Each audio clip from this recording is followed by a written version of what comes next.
사도행전 45번째입니다. 18장 18절에서 28절까지 말씀입니다. 네, 다 함께 찾으셨으면 함께 교독하겠습니다. 제가 먼저 읽습니다. 바울은 더 여러 날 유하다가 형제들을 작별하고 배 타고 수리아로 떠날새 브리스길라와 아굴라도 함께 하더라.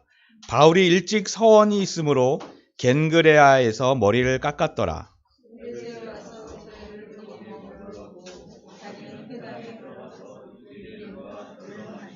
여러 사람이 더 오래 있기를 청하되 허락지 아니하고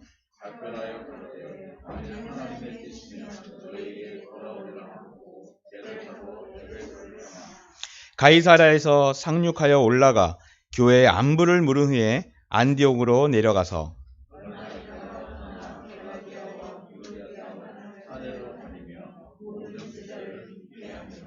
알렉산드리아에서 난 아볼로라 하는 유대인이 에베소에 이르니 이 사람은 학문이 많고 성경에 능한 자라.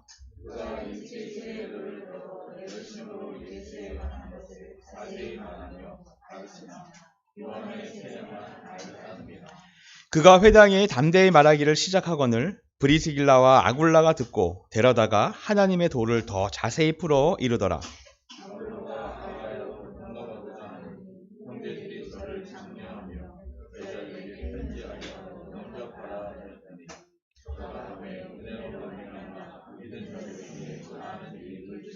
함께 읽겠습니다. 이는 성경으로서 예수는 그리스도라고 증거하여 공중 앞에서 유력하게 유대인의 말을 이기밀러라. 아멘. 네. 우리는 지난 주일 사도행전 18장 1절부터 17절까지 말씀을 살피면서 그때 사도 바울이 아덴이라고 하는 그 익숙하고 한편으로는 번화한 그런 중앙 도시에 머물러 있지 않고 고린도라고 하는 주변 도시로 내려간 것을 살폈습니다. 기억하시나요? 네. 하나님께서 그런 바울에게 세 가지 뭐 꼭 분류는 할 게 아닌데요. 세 가지의 동행을 허락하셨는데 그게 조금 전에도 저희가 이제 우리 목사님 통해서 들은 바 브리스길라와 아굴라, 남편 이름을 우선하면 아굴라와 브리스길라 부부와의 만남이 그것이었고요. 두 번째는 이전에 베레아에서 헤어졌는데 정말 꼭 같이 만나고 싶었던 실라와 디모데를 이곳에서 합류하게 하는 일, 이렇게 했고, 또 기타 여러분들이 같이 했지만 특별히 다른 그 무엇과 비할 수 없을 만큼 복되었던 하나님께서 함께 하신다고 하는 약속을 친히 주시고 그 일을 이루신 일, 이렇게 해서 세 가지, 제가 왜 이걸 이렇게 더듬거리고 말을 하냐면 이게 분리되는 건 아니고 하나님이 이렇게 차곡차곡 더하여 주신, 근데 나누다 보니까 그런 세 번의 동행, 동역을 허락하셨다, 이것을 살폈습니다.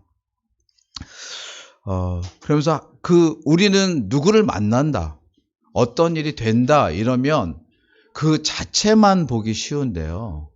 이게 지금 어떤 관점에서 말씀을 드리면 이게 하나님께서 주신 거라는 거예요.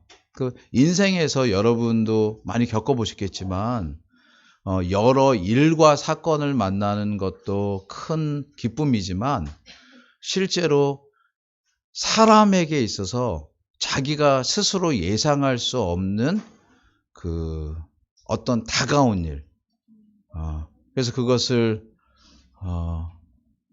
그 C.S. 루이스는 예기치 못한 기쁨, 이렇게, 그러니까 예상하지 못했던 기쁨이다, 이런 표현을 썼는데 이게 뭐냐면 만남이라는 거예요. 만남. 그래서 뭐 처음에 어떤 사람을 만날 때 그 사람이 어떤 분인지 모르잖아요. 근데 지나고 보니까 정말 그 사람을 만난 건 하나님이 만나게 하신 거다. 근데 이게 한 번만 아니라 두 번, 그리고 결국은 하나님께서 친히 나타나셔서 내가 너와 함께 한다, 이런 만남의 약속을 주신 것이 고린도, 특별히 아덴과 비하면 주변 도시인 고린도에 내려갔을 때 하나님께 주신 귀한 은혜였어요. 근데 오늘은 그 연장선에서 내용들이 진행이 됩니다. 오늘 사도 바울은 18장에 들어서면서 그 고린도에서 1년 6개월간의 사역을 마치고 이제 그 고린도를 떠납니다. 그 떠나는 내용을 기록하고 있거든요. 그래서 아까는 분리해서 이렇게 저희가 교독을 했으니까 이번에는 18절부터 20절까지만 같이 한번 읽도록 하겠습니다. 시작. 바울은 더 여러 날 유하다가 형제들을 작별하고 배 타고 수리아로 떠나갈새 브리스길라와 아굴라도 함께 하더라. 바울이 일찍 서원이 있으므로 겐그라에서 머리를 깎았더라. 에베소에 와서 저희를 거기 머물러 두고 자기는 회당에 들어가서 유대인들과 변론하니 여러 사람이 더 있기를 청하지 아니하고 허락지 아니하고 죄송합니다. 보통 우리는 뭐 장소를 옮긴다 아니면 어떤 일을 마친다 그러면 흔히 생각할 때 모든 내용들이 단절된다, 이제 끝난다 이렇게 생각하기 쉽죠, 그렇죠? 그래서 떠날 때 우는 거예요. 왜냐하면 그동안의 여러 일도 생각나지만 이제 또 못 만날까? 뭐 이렇게. 그렇죠? 저만 그런가요? 보통 그 사람들의 감정과 생각들이 그래요. 근데 여기 지금 저희가 본문을 딱 읽으니까 떠나는데 떠나서 헤어지고 그 다음에 분리되고 작별하고가 아니고 여기 보면 18절 중반에 이렇게 돼 있어요. 수리아로 떠날새 브리스길라와 아굴라도 함께 하더라. 이렇게. 그렇죠? 그래서 하나님께 주신 그 귀한 만남이 결코 단절되지 않고 이어지고 있구나가 오늘 본문을 살피는 중요한 키워드입니다.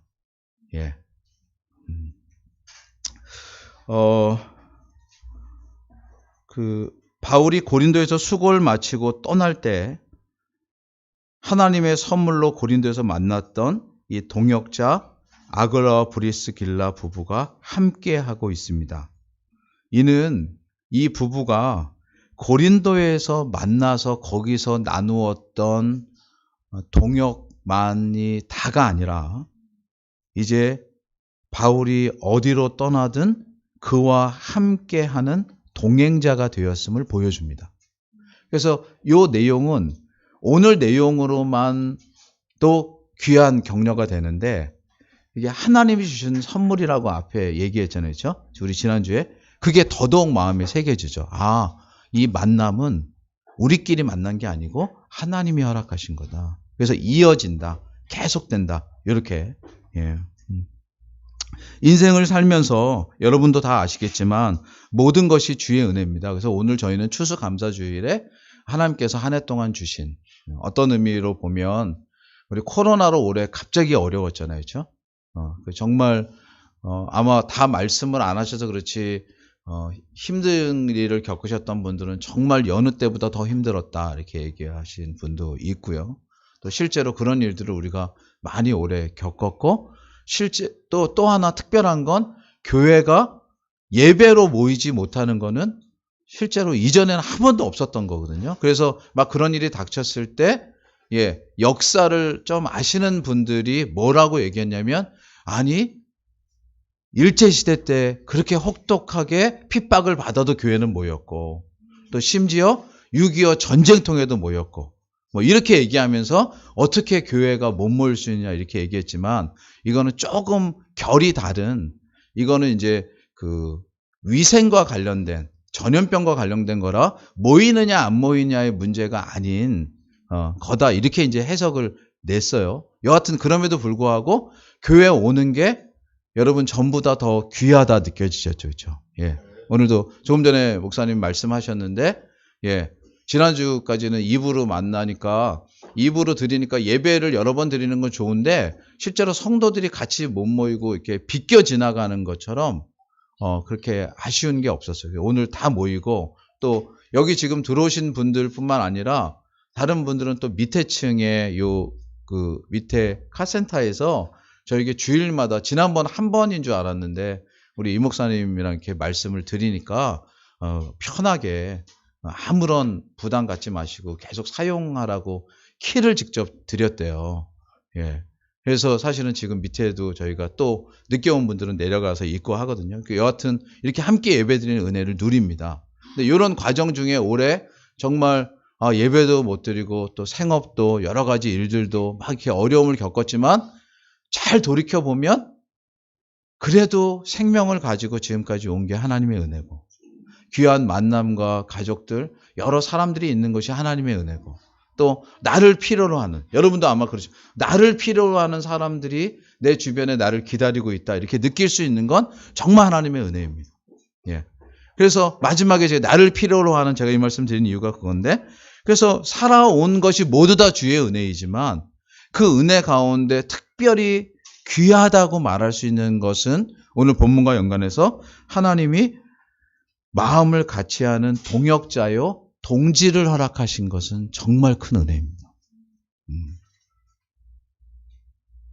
같이 하는 사람들을 만나는 건 망망한 대회 가운데 내가 혼자 배를 저어서 가는 것 같은 인생이어도 이미 하나님이 예비해 놓으신 좋은 동역자들, 마음을 나누는 사람들, 이렇게 저렇게 살피는 사람들을 둔 것은 그건 사람에게 날 수 없는 하나님의 은혜인 줄 믿습니다. 그래서 고린도에서 만났던 그 만남 자체도 참 귀했는데 이제 바울이 고린도를 떠나서 수리아로 가고자 할 때 이건 수리아만 아니라 여러 곳을 이렇게 다니는 이제 어쩌면 다소 정말 힘든 여정을 또 시작하고자 할 때 그 길을 따라 나선 브리스길라와 아굴라 부부는 바울의 입장에서 볼 때 하나님의 큰 선물이고 아마 그들에게 있어서도 고린도에 올 때 로마에서 쫓겨나듯이 왔는데 그곳에서 자기를 지도해 줄 영적인 지도자를 만난 건 그들에게도 큰 복이었을 거라 생각합니다. 그런데 이제 오늘 본문은 사도 바울의 입장에서 그들을 만난 것을 조금 디테일하게 한번 생각을 해보려고 해요. 예. 세 가지를 감사의 이유로 생각을 해보려고 하는데요. 첫 번째는요. 그들이 만났을 때 그러니까 지난 내용을 한번 가보겠습니다. 18장 3절. 예. 3절 같이 읽어볼게요. 시작. 업이 같음으로 함께 거하여 일을 하니 그 업은 장막을 만드는 것이더라. 예. 목사님도 말씀해. 그들이 이렇게 만났을 때요. 어떻게 절묘하게도 업이 같았습니다. 예. 근데 이거를요. 그 천막 만드는 일이었거든요. 그냥 단순히 직업이 같았다 이런 측면에서만 보면 아니 그럼 직업이 다른 사람은 만나도 좋은 친구가 못 되는 거야? 이렇게 생각하기 쉽잖아요. 그래서 그렇지 않고 무슨 말이냐면 직업이 같고 같이 일을 한다는 건 그냥 단순히 우리가 생각하는 어떤 병렬적인 그냥 놓여진 상황을 얘기하는 게 아니고 업이 같았다고 하는 건요. 서로 간의 삶을 잘 알고 그래서 이전에는 각각 막연하게 서로의 위치에서 바라보던 사람들이 구체적으로 서로의 삶을 바라봤다는 말이에요. 다시 말하면 이런 거예요. 업이 같으니까 만약에 뭐 표현하자면 출근 시간이 같겠죠. 그렇죠? 그다음에 일을 같이 하면서 그 일터에서 같이 있겠죠. 이해가 되시죠? 근데 그렇게 같이 있지만 여러분 한번 생각해 보세요. 아굴라와 브리스길라는 부부예요. 가정을 이룬 사람이고요. 사도 바울은 복음을 위해서 혼자 사는 사람이에요. 그러면 사실은 두 사람의 생활이 같은 것 같지만 달라요. 결이 다르다. 그렇죠? 부부는 부부로서 가정을 이루니까 퇴근하고 집에 가서 이렇게 사는 생활이 있겠고요. 바울은 계속 남아 있다든가. 예. 그래서 아침에 와보면 남은 일들을 바울이 더 하고 들어간 흔적이 있다든가.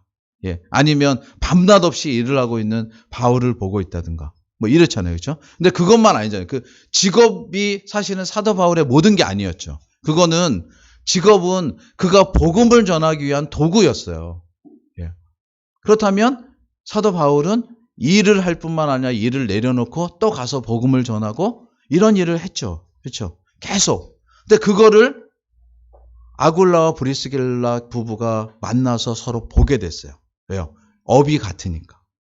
전에는 막연하게 보던 저분은 저 일을 하는 사람이니까 그렇게 해서 한편으로 스승과 제자로 만났다고 할 때 그냥 선생님은 그렇게 하겠지. 근데 어느 날 같이 이렇게 만나니까 그 선생님의 삶을 알게 되고 그의 속내, 그의 진심, 그의 모습들을 보게 돼요.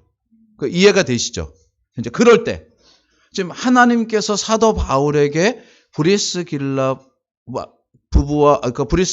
아굴라 부부를 만나게 하신 것을 잘 생각해 보면 바울에게 아굴라와 브리스길라 부부가 같이 일하고 사역하는 건 그냥 같이 일한 직장 동료였다로 끝나지 않고 바울이 복음을 위해 가족을 포기한 독거의 외로움과 여러 형편을 알고 살펴주는 자가 되었다는 거예요. 이해하시겠죠?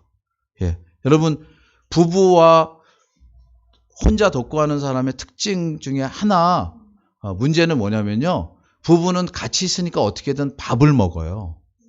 근데 혼자 살면 식사를 제때 못하는 경우가 있을 수 있어요. 맞죠? 제가 혼자 살아본 것 같죠? 그렇죠? 정말이에요. 제가 성경을 보면서 계속 생각을 해봤어요. 그래서 보니까 바울은 날로 말라가. 예. 왜? 너무 일에 열심인 사람이고 복음에 열심인 사람이니까 특징이 그런 거예요. 그러면 항상 육체적으로 힘들어. 그래서 실제로도 바울은 몸에 여러 병을 짊어지고 살았다고 해요. 예. 그러니까 그럴 수밖에 없잖아요. 근데 그거를 남들은 원래 저렇게 사는 거야 이렇게 생각하던 거에서 아굴라와 브리스길라. 근데 여기 특별히 보면 이후에도 말하려고 했는데 여기도 보면 제가 원래 이 부부의 남편은 아굴라예요. 부인은 브리스길라예요. 근데 여기 보면 브리스길라와 아굴라라고 이렇게 표현이 돼 있어요. 그러니까 아내 이름을 먼저 쓰고 그다음에 남편의 이름을 그다음에 쓴 거예요. 여기 제가 조금 있다가 이 의미를 설명을 하겠습니다. 거기에 의미가 있어요. 그래서 이러한 바울이 복음을 위해 가족을 포기한 독거의 외로움과 여러 형편, 어려운 형편을 알고 살피었다는 것은 그 사람에 대한 이해가 그냥 표면적으로 보는 그냥 바울은 저렇게 살겠지 하는 데서 멈추지 않았다는 거예요. 그러기에 바울에게는 가장 가까이에서 고맙게도 실제적인 피로를 나누고 돕는 동역자였다는 거죠. 근데 한두 번은 괜찮아요. 한두 번은 도와요. 여러분 잘 생각해 보세요. 우리가 누구를 돕는다 이렇게 생각할 때요. 사실은 하나님께서 그 마음을 감동시키지 않으면 한두 번은 도와. 근데 그 다음에 이렇게 얘기해. 내가 왜 그 사람 계속 도와야 돼? 정말이에요. 그런데 진정 마음에서 우러나고 하나님이 은혜를 주신 게 가득하면요. 평생을 섬겨도 그거를 섬기는 거라 여기지 않아요. 그게 어머니가 그러시죠. 그렇죠? 어머니는 자식이 뭘 요구해도 정말 남편의 입장에서 보면 그만 해줬으면 좋겠는데도 남편 몰래 또 해주는 게 엄마예요. 그렇죠? 왜? 자기가 낳았으니까. 그리고 그 마음을 하나님이 주셨으니까. 그렇잖아요. 그런데 일반적으로는 엄마와 자녀의 관계가 아니니까 그러기 어려운데 지금 브리스길라와 아굴라라고 하는 이름 순서를 바꿔 둠으로써 이 부부가 섬긴 거는 사도 바울의 여러 부분을 아주 내밀하고 실제적으로 섬겨주었다. 그러면서 격려와 나눔을 주었다 이렇게 해요. 그러니 바울의 입장에서는 직업만이 아니라 삶을 같이 해준 고마운 사람이죠. 그래서 앞에서 계속 얘기했잖아요. 지난주에도 얘기했고 하나님이 만나게 해주신 선물이구나. 이 생각을 한 거예요. 하나님이 만나게 하셨구나. 예전에는 주변에 같이 사람이 있어도 다 말하자면 퇴근해서 가면 다 제각각인데 이제 살펴준 그러니까 잊을 수 없었던 거예요. 근데 여러분 감사 오늘 주일을 맞아서 한번 잘 생각해 보세요. 여러분의 삶에 정말 여러분을 오늘 있게 하기 위해서 했던 하나님의 귀한 선물이 여러분 곁에 많을 겁니다. 그냥 우리는 어느 날 내가 이렇게 크고 내가 잘 살아왔으니까 싶겠지만 아니에요. 하나님이 여러분의 삶 가운데 이 모양 저 모양으로 주셔서 만난 그 만남들이 여러분을 오늘 있게 한 거예요. 그래서 추수감사를 맞으면서 제가 설교 마지막에도 말씀드리겠지만 우리는 그냥 감사하다 추수감사제 교회에서 하는 거니까 오늘 떡 먹자 이렇게 말고 마음에 여러분의 삶에 영향을 줬고 여러분을 여기까지 오게 한 사람들에 대한 감사를 하나님 앞에 고백하고 그 만남을 주신 근원 되신 하나님께 진정한 감사를 드리는 여러분 되시기를 바랍니다. 여러분이 그 감사를 알면요, 우선 하나님께 대한 감사가 온 땅에서 하나님께 드려질 뿐만 아니라 여러분 주변에 감사로 허락하신 분들이 그 삶이 때로 그런 거 있잖아요. 내가 헛살았다 이렇게 느끼기 쉬운데 그게 아니고 하나님이 그거를 기억하게 하시는구나.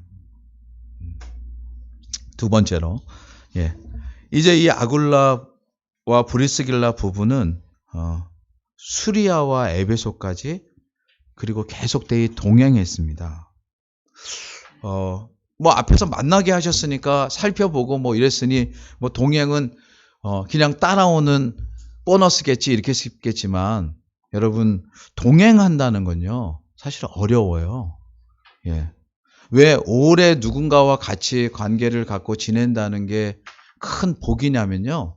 여러분 잘 생각해보세요. 여러분이 살아온 인생 중에 얼마나 많은 만남과 헤어짐이 있었는지.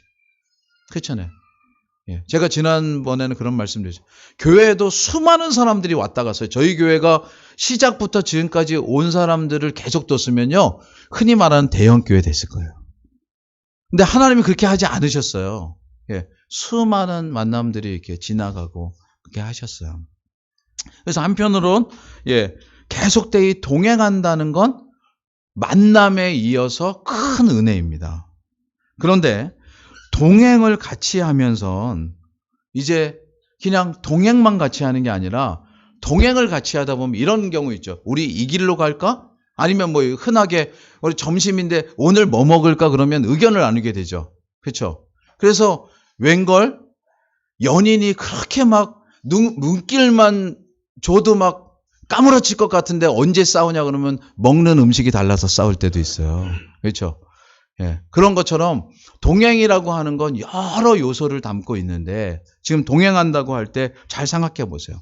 사도 바울은요, 그 아굴라와 브리스길라 부부가 옆에서 같이 해주는 게 무척 고맙지만 그렇다고 이 사람의 본성이나 성향이 바뀌지는 않아요. 그 무슨 말이냐? 사도 바울은 원래 아주 진취적인 사람이고 도전적인 사람이고 목표의식이 강한 사람이에요.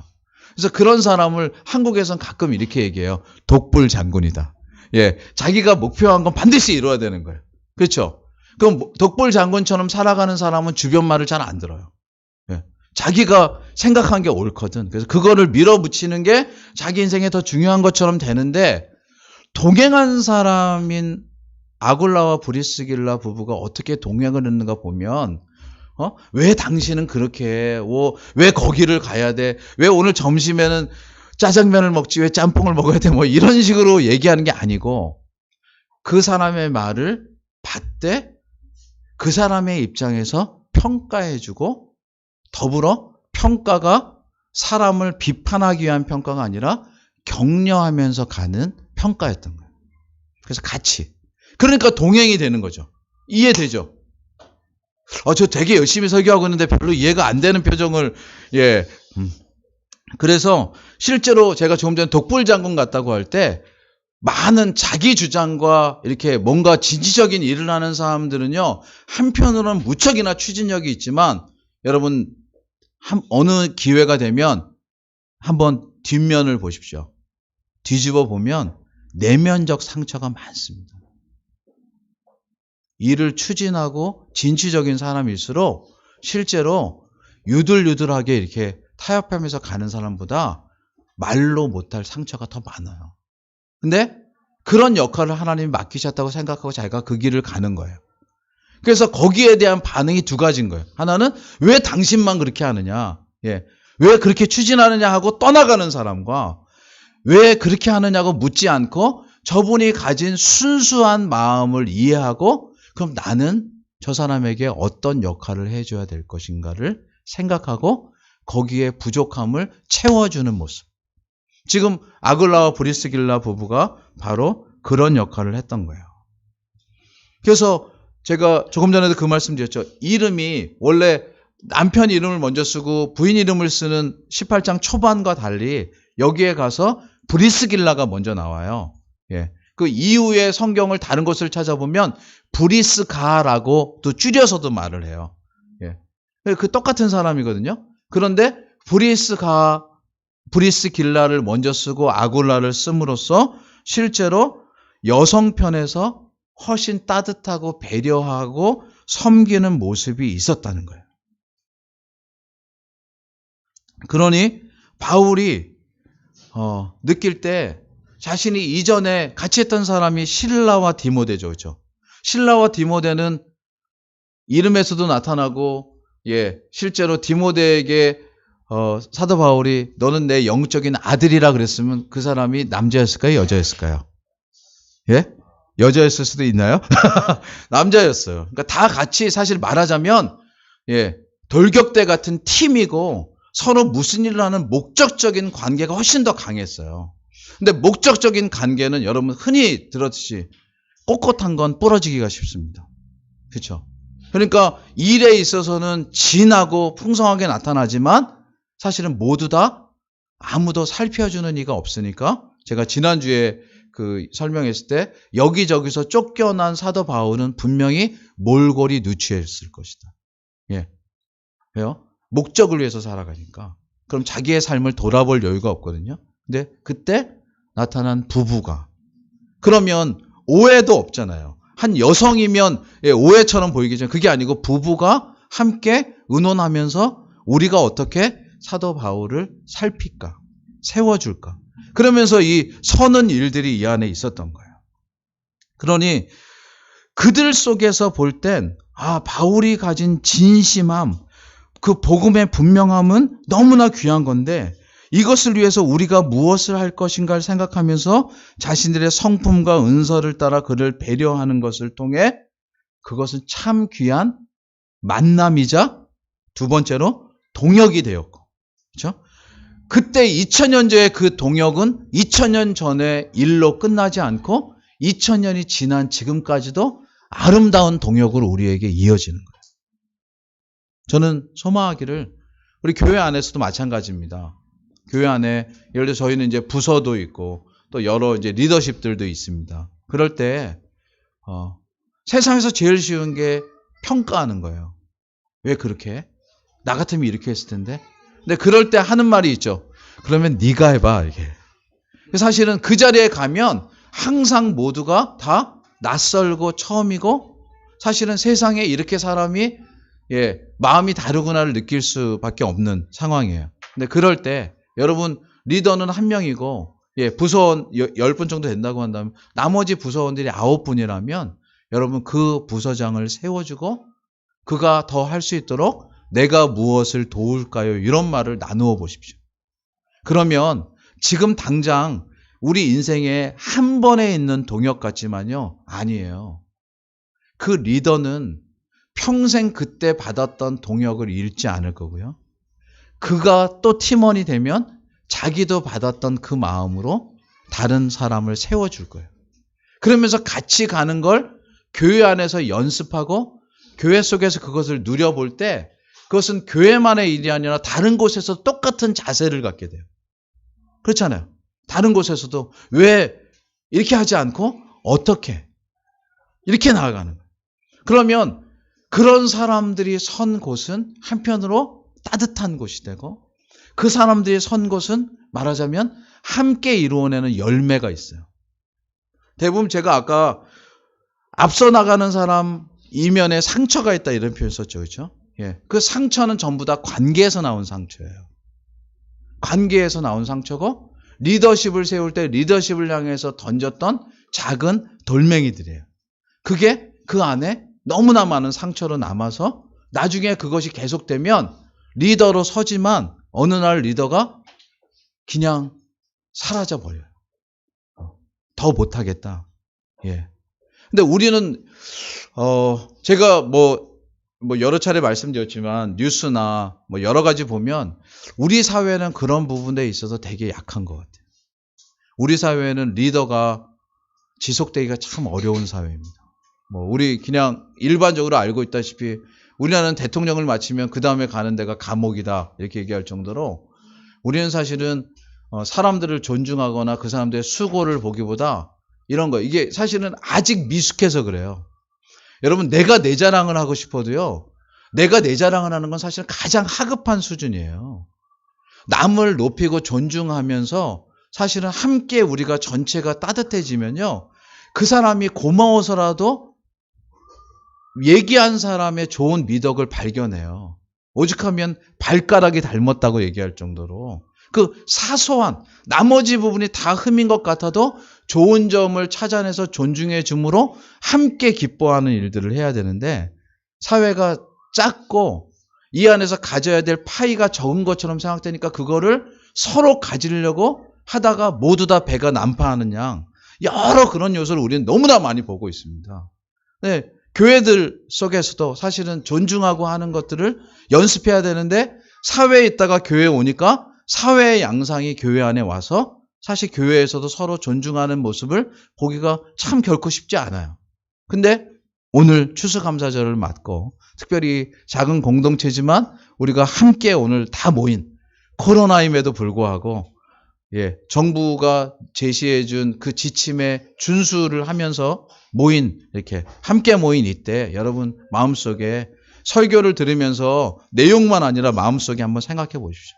아, 내가 오늘 이 자리에 있도록 나를 살펴준 분들에 대한 고마움, 또 만남에 대한 뿐만 아니라 두 번째, 그동안 말없이 격려하고 연락하고 살펴주었던 그 분들을 여러분 마음에 새기는 귀한 시간이 됐으면 좋겠습니다. 그러자 지난주에도 제가 인용했는데 로마서 16장 3절부터 4절에 가면 사도 바울이 제가 지난주에 엔딩 크레딧이다 그래서 영화 뒤에 이렇게 내릴 때 거기 이름을 쓰는 것처럼 로마서 16장이 이제 그런 역할이거든요. 로마서 16장이 자신이 사역의 마지막에 자기에게 고마웠던 사람들의 이름을 쭉 기억해요. 근데 거기에 등장해요. 이들이. 근데 뭐라고 등장하느냐? 로마서 16장 3절로 4절. 혹시 한 번 더 읽으셔도 좋습니다. 시작. 너희가 그리스도 예수 안에서 나의 동역자들인 브리스가와 아굴라에게 문안하라. 저희는 내 목숨을 위하여 자기 목이라도 내어 놓았나니 나뿐 아니라 이방인의 모든 교회도 저에게 감사하느니라. 아멘. 여기도 브리스가와 아굴라라고 이렇게 이름을 바꾸어서 쓰고 있죠. 그렇죠? 그런데 그들이 보여주었던 모습은 내 목숨을 위하여 자기 목이라도 내어놓았다. 근데 그게 사도 바울에게만 그런 게 아니라 이방인의 모든 교회도 저에게 감사한다. 왜 감사하죠? 그들이 넉넉해서 여러분 천막 만드는 일을 했는데 뭘 넉넉했어요. 그렇죠? 그냥 벌어서 먹고 그걸로 복음 전하고 이렇게 살았어요. 근데요, 오늘 추수감사주일이니까 지금 여러분이 혹 정말 사랑하거나 여러분이 정말 마음으로 누굴 섬기고 싶으면 내가 돈이 없고 가난해서 못 섬기는 게 아니거든요. 그렇죠? 마음의 감동이 없어서 그런 거예요. 실제로 이게 사도 바울과 또 역시나 브리스라 아굴라도 똑같았어요. 그러니까 정말 이들은 한편으로 이런 거 있어요. 아, 내가 교회로 부름받은 것이 얼마나 복된가. 내가 하나님의 나라의 일을 섬기는 일로 부름받은 게 얼마나 복된가. 사도 바울을 대단한 사람으로 설정하지 않고도 이들은 자신들이 피신해서 고린도에 왔는데 거기서 만난 사람이 마침 복음을 전하는 사람이라 그와 함께 교회를 섬기러 다닐 때 예. 말하자면 사도 바울이 무슨 여력이 있겠어요? 자신들이 어떻게 다른 사람들을 섬길까? 저는 모르겠어요. 이제 저보다 더 이게 어르신들 계신데 제가 아내에게 자주 얘기하는 말 중에 이런 것입니다. 제가 그 인용구를 찾지를 못해서 그랬는데 우리가 이 땅을 떠날 때 정말 남는 것은 내가 얼마나 다른 이들에게 알지 못하는 이들에게 나누었는가가 남는다. 이런 글을 신문에서 본 적이 있어요. 근데 정말 그게 마음에 확 와닿았어요. 우리는 우리 자신에 대해서는 되게 관용해요. 예. 내가 뭘 원해서 돈을 쓰고 뭐 예를 들어서 뭐 철이 바뀌어서 옷을 사 입어야 돼. 뭐 이런 거는 되게 저거 너무 예쁘다. 이게 내 마음을 끌지만 내가 누군가 어떤 사람을 살피고 하는 데는요. 정말 벌벌벌벌 떨어요. 예. 그게 왜 우리 본성을 어긋나는 거니까. 그렇죠? 우리 본성은 늘 자기를 향하게 돼 있거든요. 근데 여기 브리스길라와 아굴라 부부는 그걸 보여주었던 거예요. 그러자 이제 이것에 대한 사도 바울의 그 고마움의 표현이 있습니다. 사도 바울은 돈은 있지 않았어요. 자기는 독신이었기 때문에 누구를 집에 초대해서 뭘 할 만큼의 그런 음식 솜씨도 없었을 거예요. 그런데 여러분 19절을 보면 사도 바울이 자기가 할 수 있는 최선을 다해서 아굴라와 브리스길라 부부에게 자기의 고마움을 표합니다. 그게 이 내용이에요. 에베소에 와서 저희를 거기 머물러 두고 그 다음 한번 읽어보죠. 자기는 회당에 들어가서 유대인들과 변론하니 이렇게 돼 있습니다. 여러분 이전에 설교 기억을 살펴보시면 여러분 유대인 회당에 가면 주로 변론하고요. 그 다음에 유대인들은 사도 바울을 공격하고 사도 바울을 심지어 죽이려고 하고 그랬어요. 그렇죠? 예. 지금 에베소에 갔어요. 몇 사람이에요? 세 사람이죠. 그렇죠? 지금 사도 바울이 늘 가서 복음의 그 타깃으로 삼았던 데가 유대인 회당이에요. 그러니까 유대인 회당에 가려고 해. 근데 브리스가와 아굴라 부부는 이전에 그런 경험이 없어. 근데 사도 바울은 너무나 많은 경험이 있어요. 왜? 거기 가서 겪었던 아픔. 거기 가서 겪었던 사람들의 말이 변론이지 이건 사실 싸움이고 그렇죠? 거기 가면 천대받고 그 사람들이 나중에는 심지어 자기를 죽이려고 몰려다니고 다른 곳에 가서도 쫓아오고 이것을 다 경험했어요. 거기에 들어갈 때 사도 바울이 어떻게 했냐면 그 부부를 거기에 머물러 두게 한 거예요. 그리고 혼자 가는 거예요. 여러분 영화의 한 장면 같죠? 그렇죠? 네. 저 이 부분을 보면서 야 이게 진심이구나 이런 걸 느꼈어요.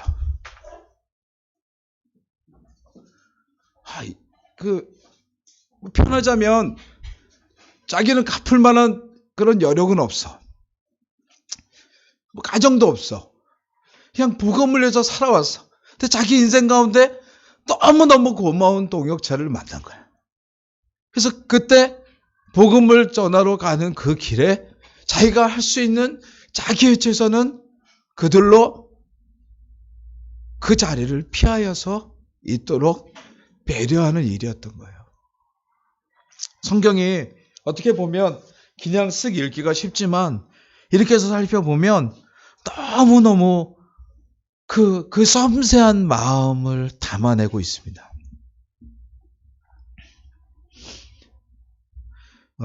여러분 혹시 아시는지 모르겠습니다. 근데 저 학교 다닐 때 배웠던 사자성어 중에 이심전심이라는 사자성어가 있습니다. 이게 제가 교회에서 설교하면서 이거 써도 되나 모르겠는데 이게 원래 부처님이 제자들하고 나눴던 그거예요. 부처님이 무슨 말씀을 하셨는데 제자가 반응을 해요. 이 부처님이 웃으셨대요. 제자의 그 마음이 다가와서. 예. 그래서 이심전심 그 다음에 붙는 말이 염화미소라고 해요. 예. 그래서 부처님이 웃었다는 거예요. 그러니까 제자의 마음을 느끼고 그 제자에게 향한 스승의 마음을 나누고 이 세상에 누가 남을 위해서 이게 물론 목적과 계산을 가지면 그렇게 할 수 있죠. 그런데 세상은 대부분 편한 자리에는 자기가 있고요. 남을 위해서는 힘든 자리에 빠지는 게 이 세상이에요. 네. 그럼 언제 그게 치열이 나타나느냐? 특별히 여러분 계급 사회와 같이 이렇게 승진하고 올라갈 때, 한 자리만 나면 그때 사람의 본심이 드러난다고 합니다. 특별히 이제 군대 사회를 얘기하면서 군대가 이렇게 막 계급이 올라가잖아요. 처음에는 이 인원이 많은데 나중에 올라가야 되는 자리는 하나밖에 없어요. 그럼 그때는 이제 정말 어제의 전우가 오늘의 상대방이 되는 거예요. 이해하시죠? 근데 여기 사도 바울은 스승과 제자가 서로 마음이 통하면서 바로 그렇게 행합니다. 근데 이거를 누가 했느냐? 바울이 한 거예요. 바울이 자신에게 그렇게 말없이 다가와서 본인들도 로마에서 오느라고 힘들었을 텐데 와서 같이 일하되 그저 일만 같이 하고 돈만 같이 버는 그런 사람이 아니었고 마음을 나누고 서로 배려하고 살펴주는 일들을 같이 한 사람들이었다는 거예요. 그래서 사도 바울이 이렇게 감사를 표현한 걸 이거는 이제 조금 전에 그 19절은 읽어서 해석한 저만의 주장일지 모르겠는데 제가 조금 달리 이런 거 있죠. 여러분 혹시 여러분이 정말 이렇게 아끼고 이렇게 하면 어디 가서 누구한테 얘기할 때 오늘 못 왔지만 그분의 마음을 전합니다. 이렇게 표현할 때 있죠. 여러분 이해하세요? 제가 지금 이제 예배 함께 안 계신데 제가 늘 어머니를 모시고 다녔고 저희 어머니가 많은 사람들한테 그렇게 사랑을 베푸셨어요. 그래서 어디 가면 늘 사람들이 저에게 어머니를 물어요. 제가 그걸 들으면서 우리 어머니가 어떻게 살아오셨구나 이거를 알고 또 두 번째는 혹 제가 어디 가면 늘 제가 오늘 여기 온다고 했는데 우리 어머니는 지금은 그 기억을 다 못하시지만 제가 마음이라도 어머님이 꼭 인사 전하라고 하십니다. 그럼 되게 좋아하시고 이해하시죠? 우리 이렇게 이게 아주 아름다운 미덕이잖아요. 고린도전서 16장 18절에 가면 사도 바울은 아굴라와 브리스길라 부부를 대신해서 문안을 합니다. 고린도전서 16장 18절. 여기 이렇게 돼 있어요. 아시아의 교회들이 너희에게 문안하고 아굴라와 브리스길라와 및 그 집에 있는 교회가 주 안에서 너희에게 간절히 문안한다. 이렇게. 제가 아직 두 사람을 대조해서 대질이라고 하나요? 만나보지 않았기 때문에 사도 바울이 이들의 문안을 직접 전했는지는 모르겠지만 제가 이 본문을 보면서는 그 생각이 들었어요. 사도 바울은 자기한테 너무나 고마웠던 그들의 생각하면서 왜냐하면 그들을 고린도에서 만났잖아요. 그 고린도 교회에 대해서 편지를 쓰면서 자기의 생에 고린도에서 만나서 이후에 정말 그 잊을 수 없는 감사의 동행이 된 그들에게 아굴라와 브리스길라의 문안을 전해주고 싶었던 거예요. 자기의 최선을 다해서. 이러한 바울 그리고 아굴라와 브리스길라의 동역을 보면서 많은 생각을 하게 됩니다. 우리가 성도요 하나님의 백성으로 은혜를 입고 살아갑니다만 우리 주변에 혹 바울처럼 복음을 위해 이렇게 독거하거나 아니면 여러 형편으로 외로운 삶을 살아가는 분들에 대해서 우리는 어떻게 하고 있는가? 우리는 어떤 모습을 가지고 있는가? 올해 코로나 때문에 성도들 중에는 직장이나 일터, 생업의 어려움을 겪는 분들이 많았습니다. 또 성도들과 더불어 사역자들, 특별히 주의 채우심만을 따라 살고자 하는 요즘에는 투잡을 갖는 사역자들도 많이 있습니다. 저는 그분들에 대해서는 이렇게 별 생각이 없지만 생각 없다는 게 제가 그건 말할 여지가 아닌데요. 저는 신학교 다니면서 적어도 그렇게 배웠습니다. 하나님이 채우시는 삶을 사는 것을 의지하고 가는 사람이 사역자다. 네. 그래서 사실은 하나님이 채우신다는 건 사람의 계산 안에 들어오지 않거든요. 그렇죠? 그래서 그거는 뭘로 얘기할 수 없어요. 근데 올해 같은 경우에 여러분은 어떠실지 모르겠지만 많은 사역자들이 교회에서 이렇게 길거리로 내몰리기도 하고 심지어 교회들이 정말 많이 문을 닫기도 하고 어렵게 준비하고 정말 오랜 기간 준비했는데 개척교회를 시작한 교회들이 말하자면 꽃도 펴보지 못하고 꺾여버린 경우들을 많이 봤습니다. 제 친구 중에 그런 오랜 시간을 너무 어렵게 목회를 하느라 부모는 어른이니까 버텼는데 아이가 머리가 다 빠진 그런 친구가 있어요. 제가 신학교 갔을 때 제가 참 어렵게 공부를 했기 때문에 저 차비도 내주고 정말 밥도 사주고 책도 사주고 이랬던 친구인데 그 친구가 교회를 내려놓고 더 이상 이 길을 걷는 건 우리 가족을 위해서 자기가 할 수가 없다고 하면서 펑펑 울었던 걸 저는 잊지 못합니다. 근데 그 일을 사실은 올해 더 많은 사람들이 겪었고 이렇게 하고 있는 거예요. 이때 우리는 2000년 전에 브리스길라와 아굴라는 참 아름다운 부부였다. 이렇게 알고만 지나가기에 어쩌면 하나님이 우리에게 마음을 나누고 감사를 나눌 기회를 우리에게 주고 있지 않은가 생각해 볼 필요가 있고요. 역시나 바울의 입장에 서서도 혹 우리가 물질로가 아니라 다른 사람들을 마음으로 세우고 다른 사람을 존중하는 일을 할 수 있는 기회를 하나님 주신 것 아닌가 생각하는 귀한 기회가 되었으면 좋겠습니다.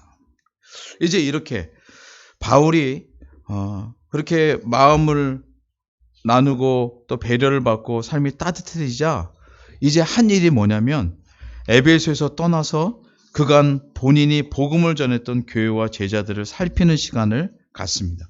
그게 21절로 23절의 내용입니다. 같이 한번 읽겠습니다. 시작. 작별하여 가로되 만일 하나님의 뜻이면 너에게 돌아오리라 하고 배를 타고 에베소를 떠나 가이사랴에서 상륙하여 올라가 교회 안부를 묻은 후에 안디옥으로 내려가서 얼마 있다가 떠나 갈라디아와 부르기아 땅을 차례로 다니며 모든 제자를 굳게 하니라. 아멘. 바울이 아굴라와 브리스길라 부부의 마음 깊은 배려와 격려를 가슴에 담게 되자 바로 그 배려와 격려는요, 여러분 우리의 삶에 늘 그런 것처럼 다른 사람들을 행복하게 하고 힘이 나게 하는 거죠. 여러분 들어보셨죠? 칭찬은 뭐도 춤추게 한다? 고래도 춤추게 한다. 배려는 외롭고 힘든 사람들로 하여금 한 발자국 더 나아갈 수 있게 하는 큰 힘이 됩니다. 그래서 이 일을 사도 바울은 가슴에 담고 한 게 뭐냐면 23절 마지막 부분이 이걸 딱 정리해 줍니다. 모든 제자를 굳게 하니라. 지치지 마라. 힘들지. 나도 안다. 근데 여러분 제자들의 입장에서 볼 때 더 힘든 삶을 사는 스승인데 그가 정말 비굴하게 살지 않고 뜻을 꺾지도 않고 제자들을 보면서 격려하고 위로를 나누는 모습은 그 제자들로 하여금 나도 이 길을 계속 가는 일을 포기하지 말아야 되겠구나 하는 귀한 격려가 됐을 줄 믿습니다. 그래서 복음이 오늘 우리에게까지 미친 거예요. 이런 일을 통해. 근데 여기에 포인트가 뭐냐면요. 브리스길라와 아굴라 부부가 보여주었던 하나님의 귀한 은혜를 알고 살았던 감사의 삶이고 나눔의 삶이었어요. 이제 이게 두 번째로 바울에게만 미친 게 아니고요. 정말 바울만큼 사랑이 필요한 사람에게 미친 내용이 바로 24절에 나오는 아볼로 스토리입니다. 자, 24절로 25절 읽겠습니다. 시작. 알렉산드리아에서 난 아볼로라 하는 유대인이 에베소에 이르니 이 사람은 학문이 많고 성경에 능한 자라.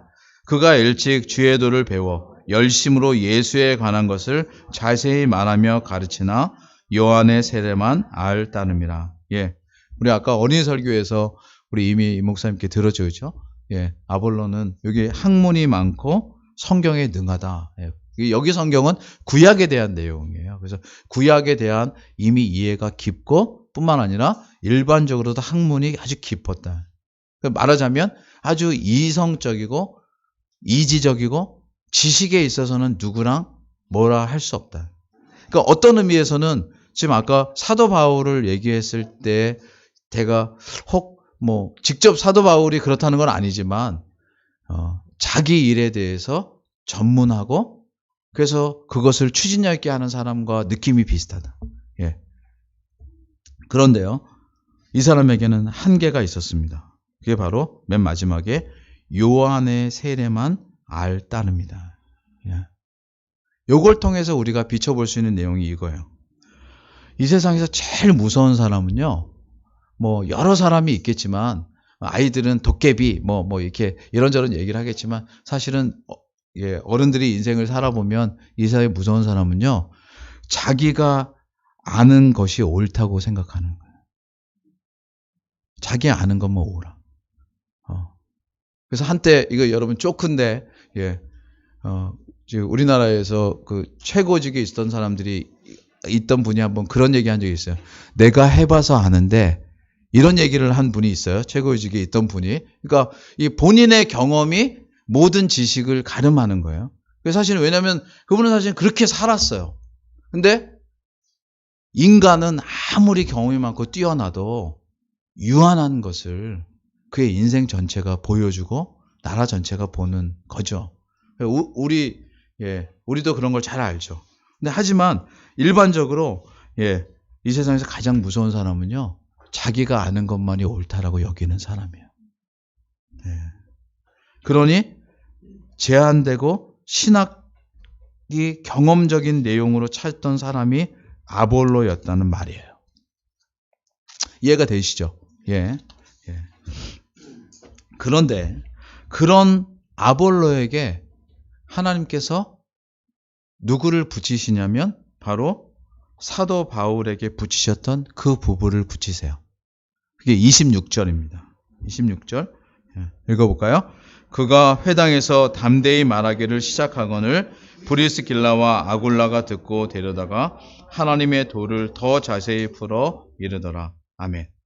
바울에게도 고마운 존재였던 아굴라와 브리스길라 부부가 아볼로에게도 이렇게 귀한 사역을 감당했던 것입니다. 그럼 그들의 사역이 뭔데? 자, 여기 제가 읽어볼게요. 그들의 사역은 이런 거였어요. 브리스길라와 아굴라가 듣고 데려다가 하나님의 도를 더 자세히 풀어 이르더라. 이렇게 돼 있어요. 자, 우선은 자기가 옳다고 생각하는 사람들은요, 다른 사람들의 말을 잘 안 들어요. 그렇죠? 근데 여기 자세히 풀어 이르더라라고 할 때 이 이른 사람은 부부예요. 그렇죠? 그러면 아볼로가 들었다는 말이거든요. 그러면 어떻게 아볼로가 듣게 되었을까? 그 잘나고 똑똑한 사람이. 여기에 아주 좋은 키가 있습니다. 아까도 얘기했는데요. 18장 초반에는 원래 그 부부의 이름을 아굴라와 브리스길라라고 출발을 했는데 이후에 브리스길라와 아볼라라고 이렇게 얘기하는 것을 볼 때 사도 바울이 분명코 의미를 담고 있었을 것이다. 그래서 그 부부가 같이 만나되 특별히 브리스길라의 역할이 아주 귀한 것이 아니었을까? 이렇게 상상해 볼 수 있어요. 그러면 아까 이제 독거하던 사람과 가정이라고 할 때, 그럼 가정에서 여러분 아내의 역할이 어떤 게 있을까요? 다른 사람을 향해서. 저는 많은 생각을 하지 않아도 쉽게 떠오르는 게 자상한 섬김, 특별히 따뜻한 식탁이나 대단한 상이 필요하지 않아요. 뭐 진수성찬을 차려놓는 게 아니라 정말 밥 한 끼, 반찬 하나지만 거기에 뭐가 필요하냐면 숟가락 하나 더 얹어놓는 게 필요한데, 이건 누가 가능하냐면 아내가 허락해야 가능한 것입니다. 아내가 싫어하면 절대로 사람을 집에 들일 수 없습니다. 아내가 마음을 열어서 숟가락을 하나 더 얹고, 그러면서 모셔온 그에게 우리가 이렇게 찬이 없어요 얘기하지만, 상대방은 찬의 가지수보다 더 뜨뜻한 마음을 가슴에 품는 거야. 그리고 살펴주고. 아니, 식탁이 아니어도 상관이 없어요. 친절한 차를 한 잔 나누는 것. 예. 여러분, 그게 돈으로 되는 게 아니에요. 돈으로 살 수 없는 마음으로 가능한 거예요. 돈으로는요, 돈의 가치만큼만 상대방에게 영향을 미쳐요. 그렇잖아요? 예. 왜 뇌물을 몇 억씩 주는지 아십니까? 몇 억이 주는 힘이 있는 걸 알거든요. 그런데요, 몇 억의 힘이 떨어지면 그 사람은 뒤를 돌아섭니다. 하지만 밥 한 끼? 모르겠어요. 공깃밥 하나? 햇반 가격보다 덜 나갈지 더 나갈지 모르겠지만 그 하나가 다른 사람의 그 냉랭한, 내가 옳다? 나는 정말 이 정도 살아왔는데 내가 지금 어떤 사람인데, 이런 사람의 마음을 녹이는 하나님의 귀한 길이 되는 줄 믿습니다.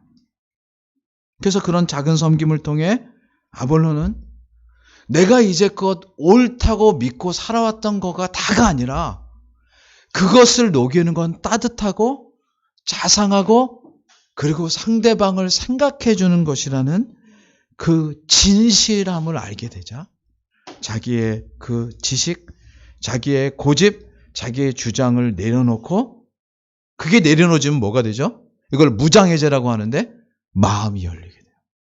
다른 사람의 말에 귀를 기울이게 되고. 그래서 주의 진리를 배우는 계기가 되었던 것입니다. 그래서 이제 그게 거기까지만 미치는 게 아니고, 이게 아까 앞에서도 행복이 바이러스처럼 퍼져가는 것처럼 브리스길라와 아굴라 부부가 사도 바울에게 그렇게 해서 그가 그런 따뜻함을 나누게 된 것처럼 이제 아볼로에게 그렇게 하자 아볼로를 통해서 이 영향력이 미치는 것이 그 다음 27절, 28절이에요. 이제 마지막이니까 이거 읽겠습니다. 시작. 아볼로가 아가야로 건너가고자 하니 형제들이 저를 장려하며 제자들에게 편지하여 영접하더니 저가 감에 은혜로 말미암아 믿은 자들에게 많은 유익을 주니 이는 성경으로서 예수는 그리스도라 증거하여 공중 앞에서 유력하게 유대인의 말을 이김이로라. 아멘. 여기 28절을 먼저 얘기하면 여기 지금 성경으로서라는 건 구약 성경이에요. 그래서 구약의 예수를 그리스도라 예언한 것을 풀어서 설명해요. 예. 그러니까 이전에 성경을 줄줄 풀던 것에서 이제 그 핵심을 보는 그런 관점이 생겼고 그것을 잘 하죠. 근데 어쩌면 이거는 그에게 익숙하던 것일 수 있고 다만 눈이 열린 것일 수 있어요. 이렇게 얘기해요. 그러니까 많은 변화는 아니고 정말 중요한 변화였다. 이렇게. 그런데 전 존재적인 변화는 뭐냐면요. 27절 마지막이에요. 여기 이렇게 돼 있어요. 저가 감에, 누가 간 거예요? 아볼로가 간 거예요. 저가 감에 은혜로 말미암아 믿는 자들에게 많은 유익을 주니. 저는 지금 아볼로를 얘기하려고 하는 건 아닙니다. 어디서 비롯됐냐면 모르겠어요. 맨날 몇 시 언제에 따뜻한 저녁밥을 먹었는지 모르겠어요. 근데 브리스길라와 아굴라 부부가 그들에게 나누었던 사랑이, 자상한 섬김이 그들의 마음을 열고 그가 가졌던 진리의 부족함에 대해서 받아들이게 되고 그것을 갖게 되자 많은 사람들에게 유익을 미치는 사람이 된 거예요. 우리 부모님들이, 특별히 우리 어머니들이 저희를 낳으셨을 때 바람은 크죠. 그렇죠? 근데 그 다음에 인생에 대해서는 다 알 수 없잖아요. 근데 부모님들이 제일 기쁜 게 그거죠. 자녀들이 하나님의 은혜를 힘입어 그 은혜를 나누는 사람으로 커가는 것. 똑똑하고 잘난 사람은 제가 자주 말씀드리지만 많아요. 여러분, 우리가 다 못 만나서 봐서 그렇지 진짜 제가 작년에는요 IQ가 220이라는 분도 만나봤어요. 그분이 하버드에서 박사를 받았는데 물리학으로, 그러니까 똑똑함이 하늘을 찌를 정도였는데 결국 예수 그리스도를 받아들이고 그 말하자면 세상이 주는 똑똑함의 길을 버리고 그리스도를 드러내는, 그래서 온 자연계 속에 하나님의 창조의 섭리가 뭔가를 드러내는 일에 아주 귀하게 쓰임받는 교수님입니다. 포트레스 교수님이라고 아주 유명한 분인데 보면 한없이 겸손해 있어요. 왜요? 진리 앞에 서니까. 근데 그 곁에 그를 돕는 아주 귀한 사모님이 계셔서 제가 만나고 참 귀했는데, 오늘 아무튼 이 내용을 보면서 저와 여러분이 한번 생각해 볼 필요가 있습니다. 아볼로가 전에는 일방적이고 자기 지식 중심적인 신앙인이었다면 이제 그는 브리스길라와 아굴라 부부를 만남으로 이제 영적으로 다른 이들에게 영향을 미치는 전혀 다른 존재가 되었습니다. 전에는 자기 자신이 똑똑하고 자기 자신이 그 지식으로 가득 찬 것으로 즐거움을 삼았다면 이제는 다른 이들에게 유익을 미치고 더더욱 그리스도의 진리를 이 땅에 펼치는 것으로 살아가는 기쁨이 되었습니다. 사랑하는 성도 여러분, 모르겠어요. 우리 중에 하나님께서 내신 아볼로와 같은 분들도 있을 거라고 저는 생각하고 바울 같은 분도 있을 거라고 생각합니다. 그런데 저는 더 필요한 사람이 누구라고 생각하냐면 브리스길라와 아굴라 부부 같은 분들이 더 필요하다고 생각합니다. 여기에는 타고난 똑똑함, 그렇죠? 아볼로처럼 이런 게 필요하지 않아요. 사도 바울처럼 목적에만, 복음이라고 하는 이것에만 달려가는 그런 모습, 이것도 필요하지 않아요. 어쩌면 따뜻한 마음, 감사하는 마음, 하나님이 나를 이 땅에 두셨고 나를 통해서 다른 이들을 섬길 수 있는 기회를 주셨다고 하는 그 은혜를 아는 마음만 필요하다고 생각합니다. 어쩌면 브리스길라와 아굴라 부부는 우리 곁에 너무나 가까이 있는데 우리가 그거를 인식하지 못할 뿐이죠. 2020년 오늘 추수감사주일입니다. 여러분, 올 한 해 하나님께서 코로나19로 어렵고 코로나19뿐만 아니라 거기에 파생된 수많은 일들 때문에 어려운 시간들을 하나님이 은혜로 여러분을 지키셔서 이 자리에 오시는 것을 기억하신다면 여러분 내년 추수감사절을 미리 준비하시기를 권합니다. 내년엔 여러분이 브리스길라와 아굴라 부부처럼 다른 이들을 품는 자리에 있으셔서 혹 내년 추수감사절에 어떤 분들은 바울의 심정처럼, 어떤 분들은 아볼로의 심정처럼 기뻐하고 그 역할을 감당하되 또 여러분 마음속엔 내가 아굴라와 브리스길라 부부처럼 살 수 있는 일들을 하나님 내셔서 감사하다고 하는 감사의 고백이 교회에 가득했으면 좋겠습니다. 그리고 우리가 살아가느라 한편으로는 너무나 힘든 이 세상 속에 정말 보이지 않지만 자상한 배려와 섬김을 통해서 함께 힘을 얻고 세워져 가며 서로 주님의 나라를 바라보는 작은 천국이 이루어지는 복된 은혜가 있기를 주님의 이름으로 축원합니다. 기도하겠습니다. 하나님 아버지, 은혜를 감사합니다. 저희가 무엇이간데 주님 사랑해 주셔서 이제까지 인도함을 얻고 은혜를 얻으며 오늘 이 추수감사 주일의 자리에 서게 하시는지요. 하나님, 주의 은혜에 먼저 감사합니다. 그리고 함께 저희가 이룬 가정, 또 공동체를 인해 주 앞에 감사합니다. 하나님, 시간이 지나가면 우리가 한 일들은 다 잊혀질 것 같은데, 그래서 해 아래 새 것이 없고 더 새롭고 산뜻한 것들이 일어나면 과거의 것들은 마치 시대가 지나고 구식처럼 밀려갈 것인데, 시간이 지나도 영원히 지워지지 않을 주님의 사랑과 은혜를 담고 사는 삶을 우리 브리스길라와 아굴라 부부를 통해 보게 하여 주시니 주님 감사합니다. 하나님, 그 마음이 저희 교회에 가득 차게 하셔서 혹이나 지치고 힘든 인생을 살던 분들이 교회에 나와 위로를 받으며 격려를 받으며 그러면 다시 힘을 얻어 주님이 주신 삶을 향해 나아가는 역사가 있게 하여 주옵소서. 특별히 교회 속에서 자라나는 우리 젊은 세대들, 또 우리 청년들, 이 사회가 여러 가지로 포기하게 만드는 일들이 너무나 많은 사회인데, 하나님, 이 사회 속에 정말 어머니의 품같이 따뜻함을 교회 속에서 누릴 수 있도록 주님 은혜를 더하여 주시옵소서. 그래서 저희가 올해 추수감사절을 맞으며 우리 마음에 주신 주의 은혜처럼 이제 내년 추수감사절을 미리 준비하며 그때 더더욱 감사로 가득 찬 교회가 되기를 소망하는 그 삶을 저에게 허락하시기를 원하옵고 우리 구주 예수 그리스도의 이름으로 기도하옵나이다. 아멘.